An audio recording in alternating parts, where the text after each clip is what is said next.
I rise to support the motion. I'm Smart Adeyemi, and I represent the good people of Kogi West. And like Mr. President will attest to it, I personify the masses of this country. And each time I speak from the language of the man on the streets. Mr. President, insecurity is a serious problem today in Nigeria. And there comes a time when you cannot but speak the truth, irrespective of the sentiments you may share. Today, Mr. President, all of us have been threatened. Our families, our nation, our state. Order. A lot has been said this morning, Mr. President, and I want to thank you for giving us time to speak expressly on this issue.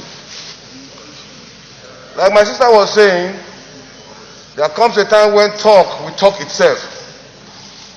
There comes a time when truth will become like a torchlight in the midst of silence. So you are forced to talk. Mr. President, we need not run away from the fact that more than ever before in the history of our nation, this is the worst instability we are facing. In fact, this is worse than the Civil War. Are you in PDP? Mr. President, the solution is very simple. Today there are a lot of misgiving, a lot of misinterpretations of what is happening. Some people believe, some people in government are supporting this move. Some people believe, some people sponsor those who are destabilizing our nation within the country. The answer is very simple. We cannot pretend that we are capable of confronting the situation in our hands. America, as powerful as they are, when the pandemic came, it got to a point that China had to claim, they came to their rescue. We shouldn't pretend that we needed foreign support now. Let nobody deceive us, Mr. President. A lot of billions of naira have been voted for security services. Nothing is coming out of it. We wouldn't wait until our nation gets bombed. Let us shout and call for foreign support. I am a APC man and I've been supporting my party. But the president should get to know that it has gotten to a point that we who are supporters, who are members of the APC, we can no longer keep quiet. The president must rise to the occasion. You will not see the truth and you are afraid to say it because you will die. We must open, Mr. President. The nation is on fire.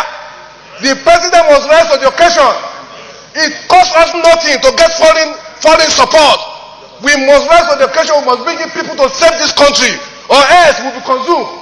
Every one of us will have a chapter for history. Whenever the history of this period will be written, whatever is our position, we have a chapter. We cannot keep quiet any longer. It has gotten to a point that we cannot sleep with our two eyes closed. We are not free. Our children are not free. The president must rise to the occasion. There is no nation that is so powerful that doesn't need support of other nations. Individual cannot say you will leave the war without any other person with you. So we must rise. The situation is our security system has collapsed. It has failed. And because it has failed, we need to look for foreign support. It costs Nigeria nothing. Forget the ego, forget the superiority of Nigeria in African nation. Today, we are facing serious problem. If our nation is to survive this period, I'm not in doubt that the security architecture we have today cannot cope with what we are facing. Every part of this country is threatened. From the north to the south, nobody is safe. Nobody can travel 50 kilometers in our nation. I think I said it there for a country that we grew up, where nobody harass you when you travel from Lagos to Maiduguri. I done it in times past. Today I cannot travel from here to Kaduna to Niger State where I was born. The president must know that this is a bad time for our nation. We must look for foreign support to save this nation. This is my position, Mr. President. We must rise to it. They are killing people in the east, in the west, in the south, in the north. We should shut down the National Assembly. Let's shut down. If we cannot save this country, we stay in our homes. Our country is bleeding. People are in poverty. There's no food. People are hungry. Insecurity is threatening us. We cannot pretend. It's better we're not here. Every day your people are dying. Every day Nigerians are dying. We must not touch education. And so me, Mr. President.